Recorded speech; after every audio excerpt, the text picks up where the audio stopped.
con exactitud los límites de esa responsabilidad civil y a quién recurrir si tenemos algún interés allí. Hay límites físicos para demarcar visiblemente los linderos correspondientes al título de propiedad de una persona. En el mundo espiritual, los límites son así de reales, aunque menos visibles.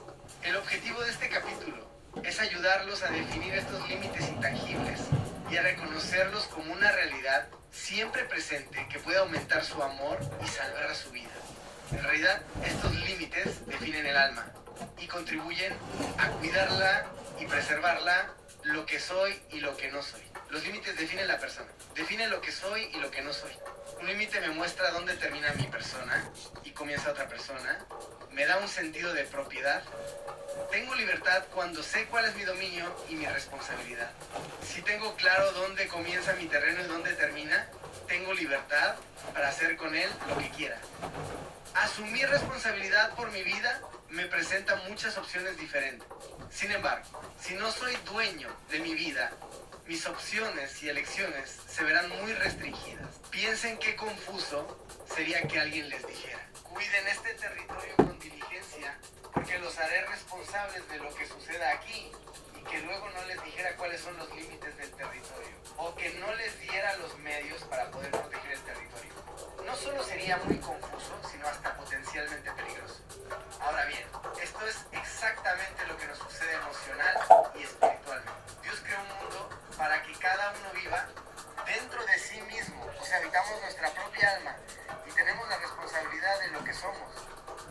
Cada corazón conoce sus propias amarguras y ningún extraño comparte su alegría. Tenemos que tratar con lo que hay en nuestras almas, y los límites nos ayudan a definir eso mismo. Si no nos muestran los parámetros o nos enseñan los parámetros equivocados, nos espera mucho dolor. La Biblia enseña claramente cuáles son nuestros parámetros y cómo protegerlos, pero muchas veces por nuestra familia o alguna relación pasada confundimos esos parámetros. Además demostramos nuestras responsabilidades. Los límites nos ayudan a definir con claridad lo que no corresponde a nuestra propiedad y de lo que no somos responsables. Por ejemplo, no somos responsables por otras personas. Nunca se nos obliga a ejercer el control sobre otros. Aunque, ¿y cuánto tiempo y energía gastamos intentándolo? Hacia los demás y de uno mismo. Cada uno tiene responsabilidad hacia los demás y hacia uno mismo. Ayúdense unos a otros a llevar sus cargas, dice Gálatas 6:2, y así cumplirán la ley de Cristo. Este versículo aclara nuestra responsabilidad hacia los demás. Muchas veces los otros tienen cargas demasiado agobiantes. No tienen suficiente fuerza, recursos o conocimiento para llevar esa carga y necesitan ayuda. Negamos a nosotros mismos para hacer por otros. Lo que no pueden hacer por sí solos es una muestra del amor sacrificado de Cristo. Cristo hizo lo mismo por nosotros. Hizo lo que nosotros no podíamos hacer por nosotros mismos. Nos salvó. Esto es tener responsabilidad hacia los demás. En cambio, el versículo 5 expresa que cada uno cargue con su propia responsabilidad. Todos tenemos responsabilidades que solo podemos asumir personalmente. Día tras día debemos aceptar nuestra responsabilidad y llevar a cabo las cosas que constituyen nuestra propia carga personal.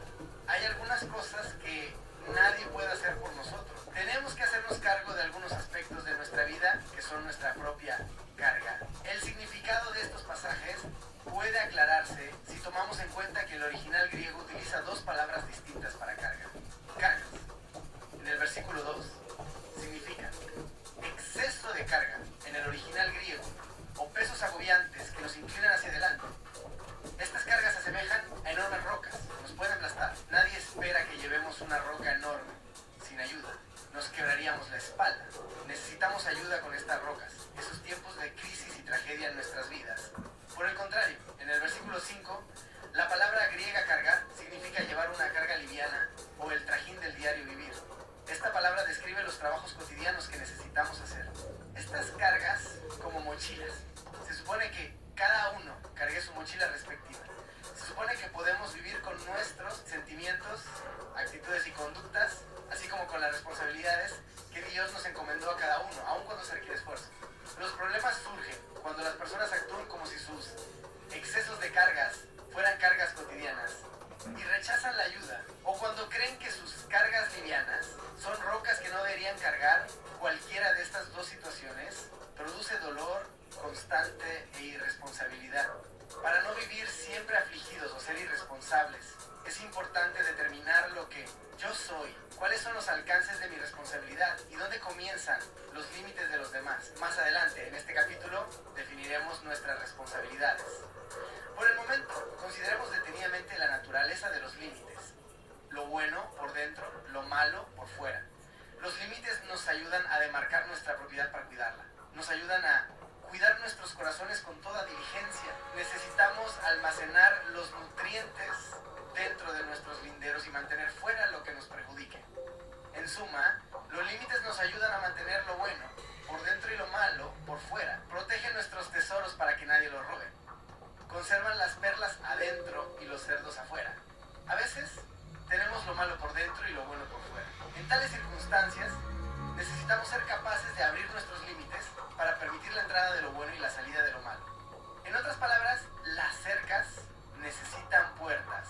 Por ejemplo, si encuentro que tengo alguna pena o pecado dentro de mí, necesito confiárselo a Dios y a los demás para ser sanado. Confesar nuestras penas y nuestros pecados nos ayuda a echarlos afuera para que dejen de envenenar nuestro interior. Fenómeno al recibirlo a Él y su verdad. Algunas personas tienen cosas buenas para darnos y necesitamos abrir nuestro corazón de par en par para recibirlas. Con frecuencia cerramos nuestros límites y nos privamos de las cosas buenas que otros tienen para darnos. En resumen, los límites no son murallas.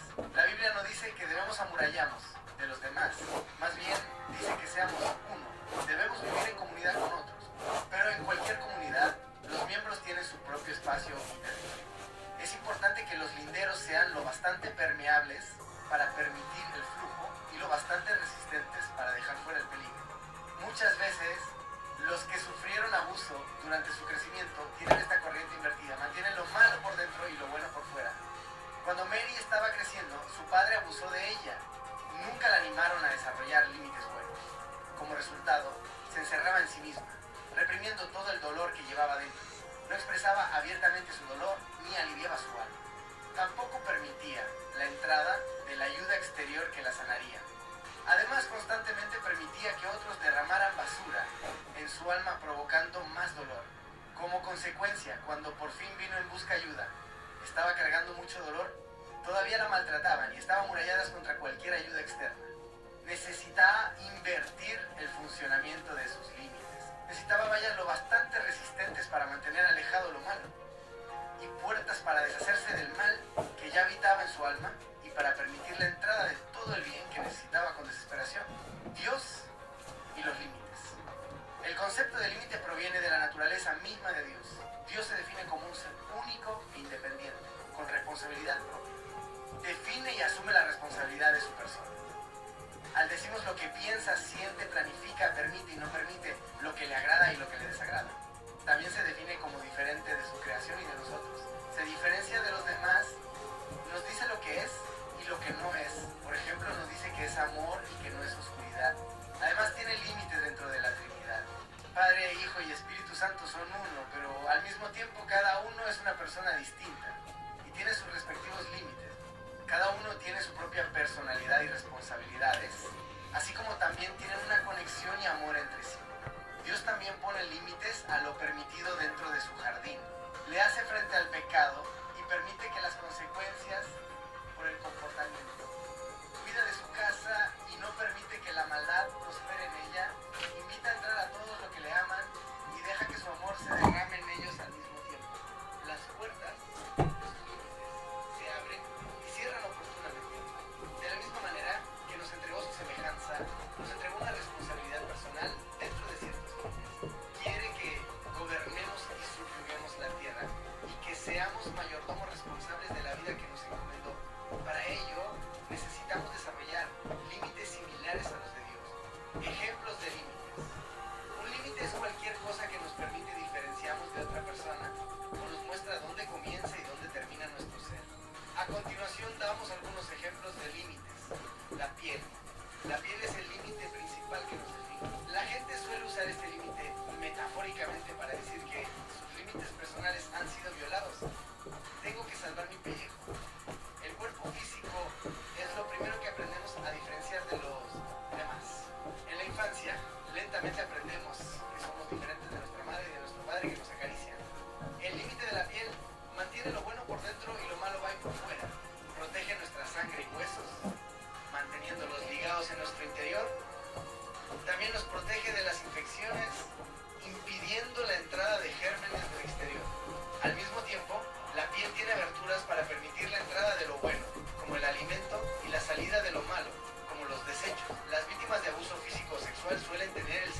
demarcadora de un límite es no. Permite que otros entiendan que usted es una persona independiente y que tiene control sobre su ser. Ser claro sobre nuestro no y nuestro sí es un tema recurrente en la Biblia. No es una palabra de enfrentamiento. La Biblia enseña que debemos enfrentarnos con las personas que amamos diciéndoles, de ningún modo, ese comportamiento no es aceptable. No participaré. La palabra no también es importante para establecer límites en casos de abuso. Muchos pasajes de la Escritura nos exhortan a rechazar la pecaminosidad de otras personas contra nosotros. La Biblia también nos advierte contra el dar a otros de mala gana o por obligación. Las personas con límites débiles tienen mucha dificultad para rechazar el control, la presión, las exigencias y a veces las verdaderas necesidades de otros.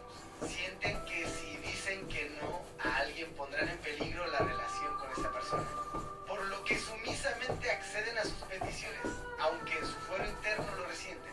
En ocasiones una persona puede obligarlo a hacer algo, en otras la obligación puede provenir de su propio sentido de lo que usted debe hacer. Si no sabe cómo decir que no a esa fuerza externa o interna, perdió el control sobre su propiedad y no puede disfrutar el fruto del dominio propio. Las palabras también definen su propiedad para los demás. Cuando manifiesta sus sentimientos, intenciones o gustos, es difícil que alguien conozca su postura si no define su propiedad verbalmente. Dios hace esto mismo cuando dice, esto me agrada, esto otro no me agrada, o haré esto y no haré esto otro. Sus palabras permiten que la gente conozca sus opiniones y por lo tanto les hace sentir los límites que lo ayudan a identificarse. Y no me gusta que me grites de ese modo. Transmite un claro mensaje acerca de cómo se relaciona y permite a los demás conocer las reglas vigentes en su terreno. La verdad. Conocer la verdad sobre Dios y su propiedad nos pone limitaciones y nos muestra los límites divinos. Entender la verdad de su realidad inmutable nos ayuda a definir nuestra relación con Él. Por ejemplo, cuando leemos que hemos de cosechar lo que sembramos, podemos definirnos con respecto a esa realidad o seguimos lastimando tratando de ir en su contra. Estar en contacto con la verdad de Dios es estar en contacto con la realidad. Y vivir de acuerdo con esa realidad posibilitará una vida mejor. Satanás tergiversa grandemente la realidad. Recuerde cuando tentó a Eva en el paraíso para que pusiera en duda los límites de Dios y su verdad. Las consecuencias fueron desastrosas. Siempre hay seguridad en la verdad, ya sea el conocimiento de la verdad de Dios como el conocimiento de la verdad sobre uno mismo. Las personas que intentan vivir fuera de sus propios límites tienen vidas desordenadas y tumultuosas, no aceptan ni manifiestan su verdadero ser. La franqueza con uno mismo constituye el valor bíblico de la integridad o unidad. La distancia física. Proverbios 22:3 dice, el prudente ve el peligro y lo evita. A veces, alejarse físicamente de una situación puede permitirnos mantener los límites. Pueden hacerlo para reponerse física, emocional y espiritualmente después de haberse entregado hasta el límite, como tantas veces lo hizo Jesús. Sirve también para guarecerse del peligro y restringir el mal. La Biblia nos exhorta a apartarnos de aquellos que continúan lastimándonos y a crearnos un lugar seguro. Al evitar dicha situación, el que quede atrás extrañará nuestra compañía y esto puede llevarlo a modificar su comportamiento. Muchas veces, en una relación abusiva, la única manera para que alguien entienda que nuestros límites son reales es crear una brecha entre ambos hasta que la otra parte se decida a enfrentar el problema. La Biblia apoya la idea de limitar la amistad íntima para contener el mal. El tiempo, librarse por un tiempo de una persona o proyecto puede ser una manera de tomar nuevamente posesión sobre algún aspecto de la vida que se ha ido de las manos, que necesita el establecimiento del límite.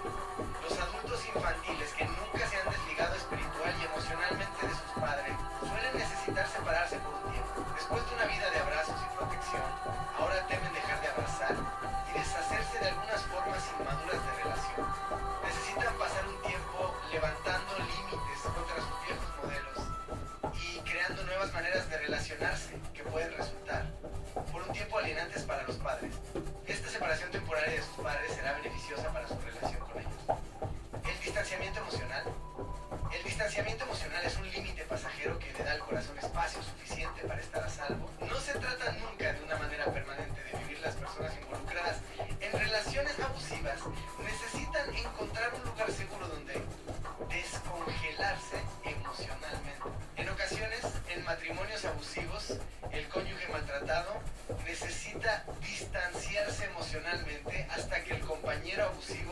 se enfrente a su problema y sea nuevamente digno o digna de confianza.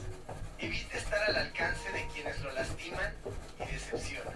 Quien haya vivido una relación abusiva no debería regresar hasta que haya pasado el peligro y hasta que una verdadera conducta de cambio se haga presente. Muchas personas se apresuran a confiar en una persona en nombre del perdón, sin cerciorarse de que la persona esté produciendo frutos que demuestren arrepentimiento. Continuar confiando emocionalmente en una persona abusadora o adicta sin notar un verdadero cambio es una tontería. Perdone, pero proteja su corazón hasta ver un cambio permanente y prolongado. Otras personas. Es necesario depender de otros para poner y mantener los límites. Las personas sometidas a la adicción de otra persona, a su control o abuso, descubren que, tras largos años de amar demasiado, solo pueden encontrar la energía para crear límites en un grupo de apoyo. El sistema de apoyo les da la fuerza, por primera vez en la vida, para decir no al abuso y al control.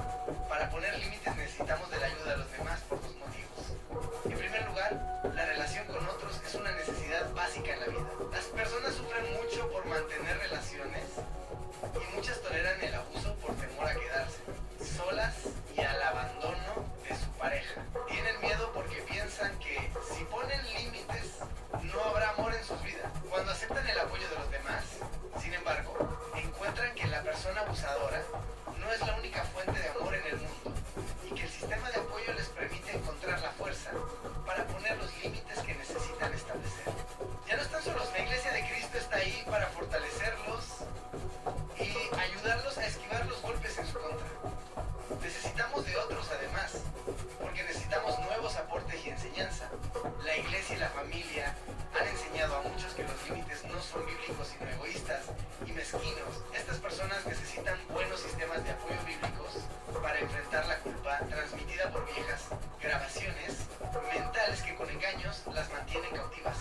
Necesitan del apoyo de los demás para enfrentar los viejos mensajes y necesitamos de otros además, porque necesitamos nuevos aportes y enseñanza.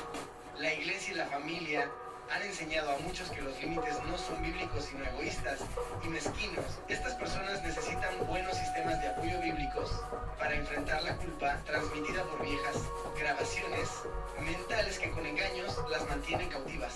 Necesitan el apoyo de los demás para enfrentar los viejos mensajes y la culpa que conlleva el cambio. En la parte segunda, analizaremos más exhaustivamente cómo levantar límites en todas las relaciones. Estas personas necesitan buenos sistemas de apoyo bíblicos para enfrentar la culpa transmitida por viejas grabaciones mentales que con engaños las mantienen cautivas. Necesitan el apoyo de los demás para enfrentar los viejos mensajes y la culpa que conlleva el cambio.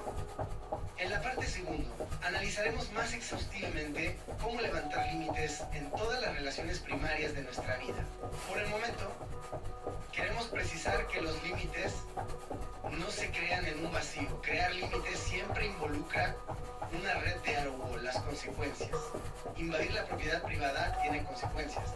Los carteles que dicen prohibido el paso suelen prever una sanción para los intrusos. La Biblia enseña este principio vez tras vez, diciendo que si caminamos de determinada manera, esto sucederá, y si caminamos de esta otra manera, esto otro sucederá. Del mismo modo que la Biblia fija consecuencias para ciertas conductas, necesitamos respaldar nuestros límites con consecuencias. ¿Cuántos matrimonios se habrían salvado si uno de los cónyuges hubiese llevado a cabo su amenaza de si no dejas de tomar, me voy y no vuelvo hasta que comiences un tratamiento? ¿Cuántos adultos jóvenes tendrían una vida distinta si sus padres hubiesen puesto en práctica la amenaza de no hay más plata si dejas este trabajo antes de conseguirte otro? O si vas a seguir fumando marihuana en esta casa, búscate otro lugar donde dormir. Pablo no está bromeando cuando en 1 Tesalonicenses 3:10 dice que si alguien no trabaja, que no coma. Dios no fomenta el comportamiento irresponsable. Pasar hambre es la consecuencia de la haraganería. Las consecuencias proporcionan púas filosas a los cercos alambrados. Permite que los demás entiendan la gravedad que implica no respetar nuestros límites y cuánto nos respetamos como persona. Les enseña que valoramos nuestro compromiso de vivir acorde con principios beneficiosos y que lucharemos para cuidarlos y protegerlos. ¿Qué incluyen mis límites? La parábola del buen samaritano es un modelo del comportamiento correcto en muchos aspectos. Es una clara ilustración de los límites, cuando deberían ser a la vez observados y violados. Supongamos por un momento cómo se hubiera desarrollado la historia si el samaritano hubiera sido una persona que no sabía poner límites. Conocen la historia, ¿no es cierto? Un hombre viajaba de Jerusalén a Jericó cuando fue asaltado. Los ladrones lo despojaron de todo lo que llevaba, lo golpearon y lo dejaron medio muerto. Un sacerdote y un levita se desviaron y siguieron de largo, pasando por alto al hombre herido. Pero un samaritano tuvo compasión de él, vendó sus heridas y lo llevó a un mesón donde lo cuidó. Al otro día, el samaritano le entregó al mesonero algo de dinero y le dijo: cuídemelo y lo que gaste de más se lo pagaré cuando yo vuelva. Démosle otro giro a esta historia tan conocida. Supongamos que el hombre herido se despierta en ese instante de la historia y dice: ¿cómo? ¿Ya se va? Sí, ya me voy. Tengo unos negocios en Jericó y debo atenderlos, le responde el samaritano. ¿No cree que está siendo un poco egoísta? Estoy en muy mal estado. Necesitaré a alguien con quien conversar. ¿Cómo podrá Jesús ponerlo como modelo de vida? Ni siquiera está actuando como un cristiano, abandonándome de ese modo cuando más lo necesito. ¿Dónde quedó lo de niégate a ti mismo? Supongo que tiene razón, le replicó el samaritano. ¿Qué sentimientos tendría si lo dejara aquí solo? Debo hacer algo más. Pospondré mi viaje por algunos días. Por lo tanto, se queda con él por 3 días más, conversando y asegurándose de que está feliz y contento.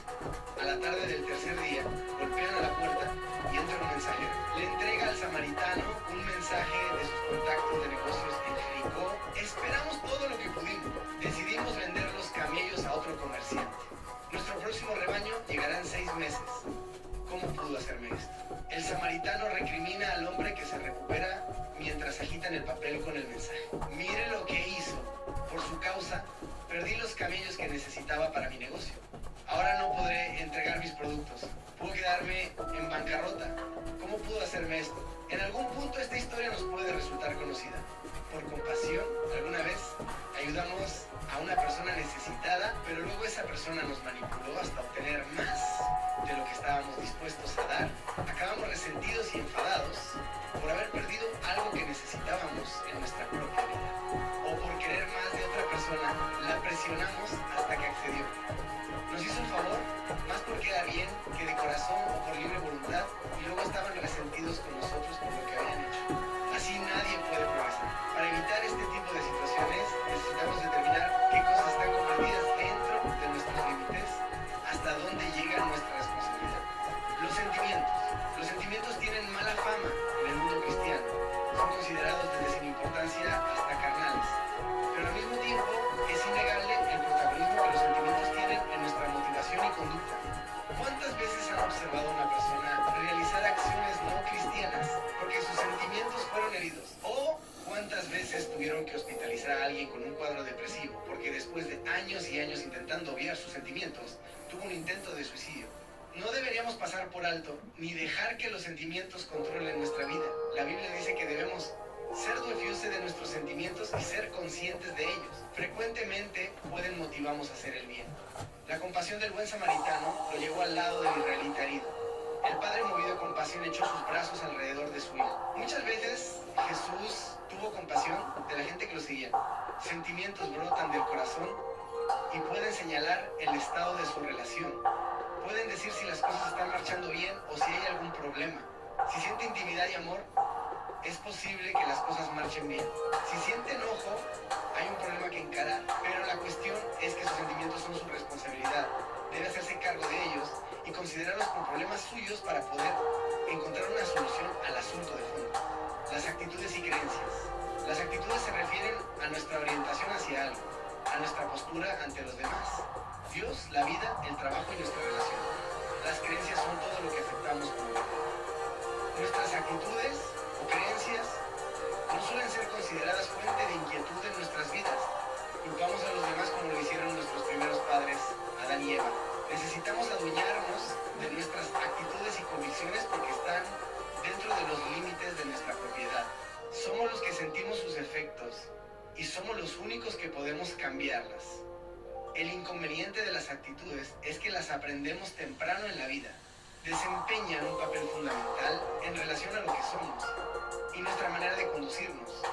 Quienes nunca se han cuestionado sus actitudes y creencias son presa fácil de la dinámica a que hace referencia Jesús cuando describe a la gente que se aferra a las tradiciones humanas en lugar de cumplir con los mandamientos divinos. Las personas con problemas de límites tienen muchas actitudes distorsionadas con respecto a la responsabilidad. Creen que atribuir a las personas la responsabilidad por sus sentimientos, elecciones y conductas es ser malo. Sin embargo, hay varios proverbios que repiten que fijar límites y asumir responsabilidad salvará vidas. Las conductas tienen consecuencias, como lo expresó Pablo. Cada uno cosecha lo que siembra. Si estudiamos, cosecharemos buenas calificaciones. Si trabajamos, cobraremos un salario. Si hacemos ejercicio físico, seremos más saludables. Si oramos por amor, tendremos relaciones más íntimas. Por el contrario, si sembramos haraganería, irresponsabilidad o conductas descontroladas, es de esperar que cosecharemos pobreza, fracasos y los efectos de una vida disoluta. Son las consecuencias naturales de nuestras acciones. El problema surge cuando alguien interfiere con la ley de la siembra y la cosecha en la vida de otra persona. El alcoholismo y el abuso deberían tener consecuencias en la vida del alcohólico o el abusador. Para el descarriado, disciplina severa. Rescatar a las personas de las consecuencias naturales de sus acciones las vuelve impotentes. Esta situación es muy común entre padres e hijos. Los padres deberían dejar que sus hijos cosecharan las consecuencias naturales de su conducta en lugar de gritar y fastidiarse. Criarlos con amor y límites, con ternura y consecuencias, produce niños seguros de sí mismos, con un sentido de control sobre sus vidas. Las elecciones, debemos asumir la responsabilidad de nuestras elecciones. Esto nos conduce al fruto del dominio propio. Un problema de límites muy común es no reconocer nuestras propias elecciones e intentar atribuir la responsabilidad a otro. Piensen por un instante cuán a menudo usamos las frases tuve que hacerlo o me obligaron a hacerlo para explicar por qué hicimos o dejamos de hacer algo. Estas frases nos traicionan, reflejan una ilusión primitiva de que no somos agentes activos de nuestros asuntos. Creemos que otro tiene el control, librándonos así de nuestra responsabilidad. Si ejercemos control sobre nuestras elecciones, independientemente de cómo nos sintamos, no haremos nada de mala gana o por obligación, como dice 2 Corintios 9:7. Pablo ni siquiera aceptó una donación si creía que el dador sentía que la tenía que hacer. En una ocasión, rechazó un regalo para que el favor no sea por obligación sino espontáneo. En el famoso versículo sobre la elección, Josué le dijo lo mismo al pueblo: pero si a ustedes les parece mal servir al Señor, elijan ustedes mismos a quienes van a servir. Jesús también le dijo algo parecido al trabajador que estaba enojado por el jornal que había acordado: amigo, no estoy cometiendo ninguna injusticia contigo. ¿Acaso no aceptaste trabajar por esa paga? El hombre había hecho una libre elección de trabajar por un determinado tiempo y estaba enojado porque otro había recibido la misma paga por trabajar menos horas. Otro ejemplo lo proporciona el hermano del hijo pródigo que eligió permanecer en su hogar y servir a su padre y luego sentía resentimiento. No satisfecho con su elección, fue necesario recordarle que él había optado libremente por quedarse en la casa. En toda la escritura se les recuerda a las personas las elecciones que hicieron y se les exhorta a asumir la responsabilidad de sus actos. Pablo nos dice que si elegimos vivir por medio del Espíritu, viviremos. Pero si elegimos vivir conforme a nuestra naturaleza pecaminosa, moriremos. Tomar decisiones basadas en la aprobación de los demás o en sentimientos de culpa origina resentimiento producto de nuestra naturaleza pecaminosa. Tanto nos identificaron con lo que deberíamos hacer que pensamos que manifestamos nuestro amor aún cuando hacemos algo solo por obligación. Es inevitable, pero esto implica que cuando ponemos límites, asumimos la responsabilidad de las elecciones. Usted elige. Usted es el que tiene que vivir con las consecuencias. Usted puede ser el que impida hacer las elecciones que pueden hacerlo feliz. Los valores. Los valores son las cosas que amamos y que consideramos importantes. Habitualmente eludimos la responsabilidad de lo que valoramos. Caemos en la trampa de asignar más valor a la aprobación de los hombres que a la de Dios. Y malgastamos la vida por causa de este valor mal asignado. Pensamos que el poder, la riqueza y el placer suplirán nuestra necesidad más anhelada, la necesidad de ser amados. No podremos recibir la ayuda de Dios y de su pueblo para crear un nuevo corazón dentro de nosotros hasta que no hayamos asumido la responsabilidad de nuestra conducta descontrolada, producto de amar las cosas equivocadas, de estimar aquellos valores pasajeros y no hayamos confesado que tenemos un corazón que valora lo que no satisface. Los límites no son para obligarnos a negar nuestros valores, fieles, sino para que nos aduefiemos de los viejos valores perjudiciales y así permitir que Dios los cambie. Los límites